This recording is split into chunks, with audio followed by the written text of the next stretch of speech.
My name is Dr. Justin Davies. I'm a consultant cardiologist at Imperial College London. It is my pleasure to welcome you to this webcast where we apply physiology to assessment of complex 3-vessel coronary artery disease. You can see from these angiogram images that this patient has complex disease. There's clearly disease in the mid-circumflex artery, perhaps more complex disease in the left anterior descending artery.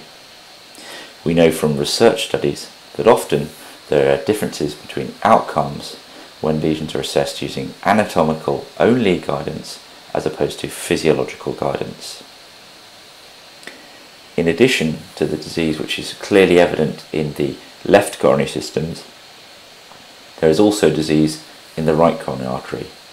This is in the proximal vessel, in the mid vessel, and at the origin of the PDA vessel. Now we will prepare the pressure wire for use. The first thing we do in preparing any pressure wire is to ensure that the wire is well flushed. This is simply achieved by injection of a small amount of saline into the housing of the pressure wire. We next attach the pressure wire via the cable to the pimette, which performs the connection to the console, and then we wait for a few seconds whilst the wire is recognised and pressures are equalised.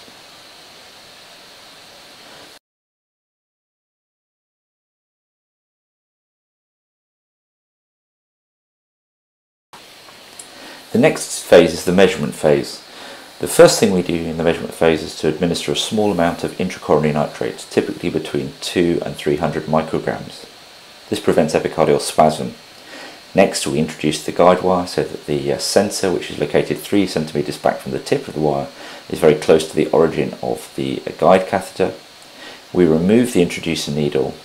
We remove our hands from the tubing and cable which connects the wire to the patient.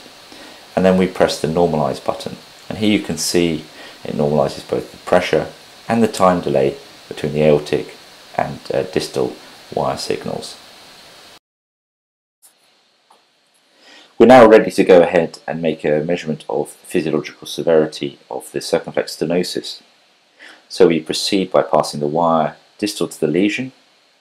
We remove the introducer needle, then we stand back and we wait for things to settle down a few beats, and you can see on this console we have a measurement of live iFR and the resting whole cycle PDPA ratio.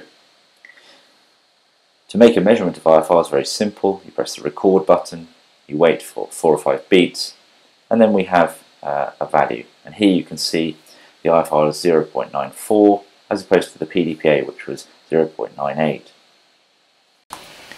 In this case we're going to use the hybrid iFR-FFR strategy. This has been used in both retrospective and prospective studies to test the efficacy of iFR against FFR. The approach is simple. If the iFR is greater than 0.93, stenting is deferred. If the iFR is less than 0.86, stenting is indicated. And anywhere in between these two values we defer to an FFR. Next we're going to go ahead and make a measurement of physiological severity in the left anterior descending artery. This is performed in much the same way. The wire is passed down beyond the stenosis in the left anterior descending artery.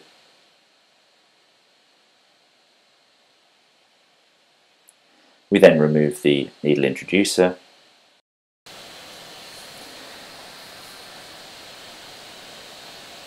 And we wait for the hemodynamics to stabilise for a few beats, and when this is done we perform a measurement of iFR by pressing the record button. In this case you can clearly see that the PDPA is around 0.70 and the iFR is around 0.49. It's very common to have iFR values which are far lower than both the PDPA whole cycle and even the FFR in very significant lesions. It's always good practice at the end of any case to perform a drift check. This is simply performed by bringing the pressure wire back to the ostium of the guide cath and checking for normalisation. Here you can see that the whole cycle PDPA ratio is 1.0. This indicates there's been no drift. Next we go on to perform physiological assessment in the right coronary artery. Again, we introduce the guide wire following administration of intracoronary nitrates. We perform a drift check and normalization. This normalizes both the pressures and any temporal delay which may be present. Next, the coronary pressure guide wire is advanced beyond the stenosis within the vessel, and in this case we want to ideally position the sensor, which is placed 3 centimeters back from the tip of the wire, beyond the ostium of the PDA. Once we're certain that this has occurred, the introducer needle is removed once again, and we perform a measurement of iFR. In this case, the PDPA ratio is around 1, and the iFR is 0.96, indicating that there's no need to deploy a stent in this vessel according to the hybrid approach. Next, we go ahead and perform a drift check after measurement in the right coronary artery. The pressure wire is withdrawn to the ostium of the guide catheter, and you can see that the resting whole cycle PDPA ratio is 1.0. So now we've used physiology in an intelligent way. We initially started off with what was angiographically 3-vessel disease, with disease in the LAD, the circ and the right coronary artery. And we know following physiological assessment there is only now a single lesion which warrants treatment with a stent. We're now going to go ahead and deploy a stent into the left anterior descending artery.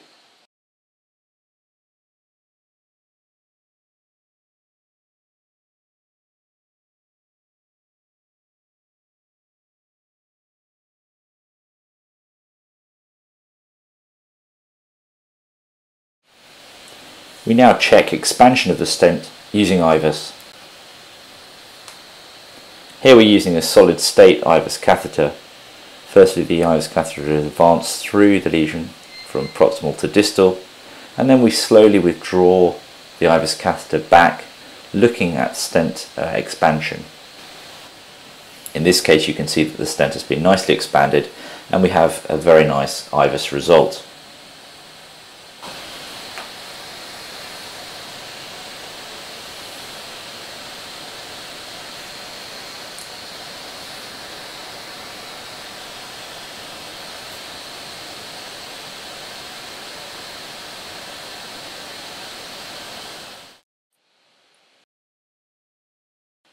To complete our assessment, we're now going to perform a physiological assessment of the LAD following PCI. First, the pressure wire is normalized. Then the pressure wire is passed beyond the coronary stenosis, which has now of course been stented. You can see here an extremely good physiological result, and the iFR is improved to 0.93. This case clearly demonstrates how we can use physiology to help us every day in the cath lab. We can see an apparent angiographic appearance of 3-vessel disease when physiologically assessed turned into single vessel disease. So what does this mean for our patients, most importantly? Well, rather than patients requiring many stents, which I know of course increases the risk for procedural complications and restenosis, they can have a single stent most appropriately deployed into the lesion which is most likely to give them a relief of their symptoms.